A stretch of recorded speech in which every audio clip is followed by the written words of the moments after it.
All right, so we are prepping the house to have it painted.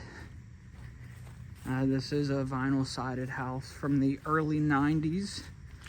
And one of the things that we have to do is get everything vegetation wise off the house. So we just took this section down to the tree, got it chopped up. It's about a third of it left.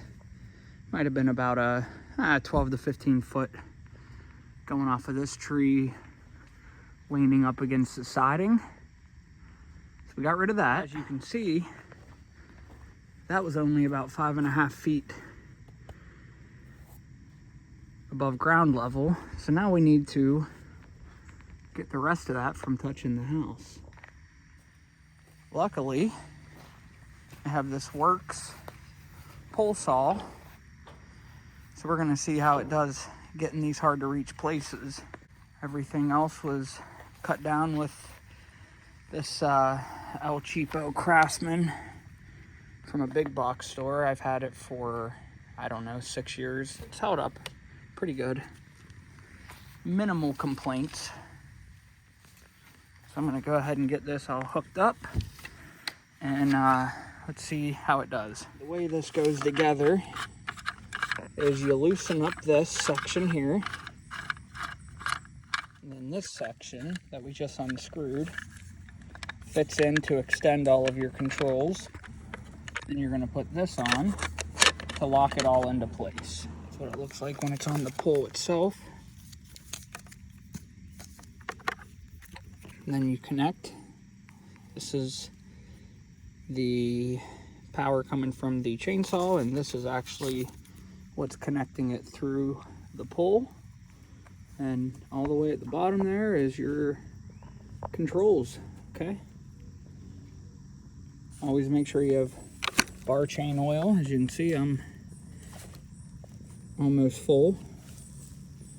This particular model has only a 10-inch bar on it, but I've used it on some pretty big stuff, hard to reach places, and it's held up very well.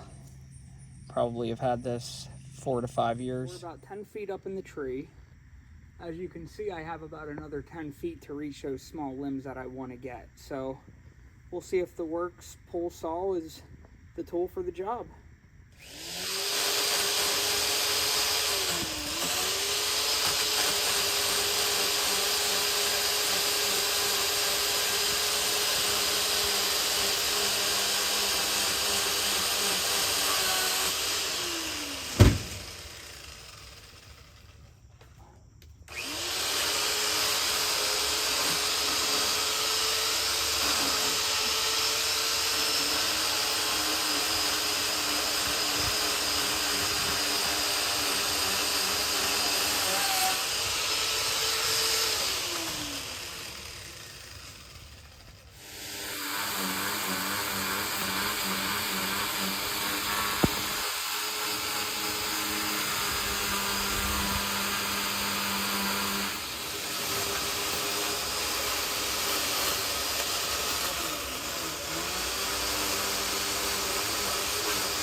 So ultimately,